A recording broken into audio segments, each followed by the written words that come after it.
Bon, je raconte n'importe quoi dans ce passage, vous l'aurez certainement compris. Une réduction d'une adresse IP DHCP à une seule adresse, ça n'a aucun sens, autant désactiver le DHCP complètement.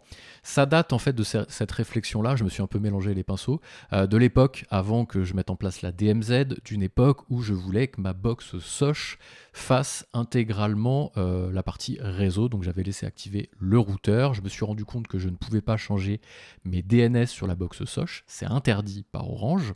Ce que j'ai fait, c'est que j'avais activé Piall en tant que serveur DHCP et j'avais laissé une réduction de quelques adresses DHCP. Et donc au moment de faire la vidéo, j'ai confondu un peu toutes les étapes, parce que c'est vrai que je remonte un peu dans le passé pour faire ces vidéos-là, et on rattrape au fur et à mesure le fil du récit. Mais je me suis complètement mélangé. Vous avez certainement dû sourire en m'entendant dire ces âneries. Voilà, donc désolé, petite correction, petit debunk de ce passage-là.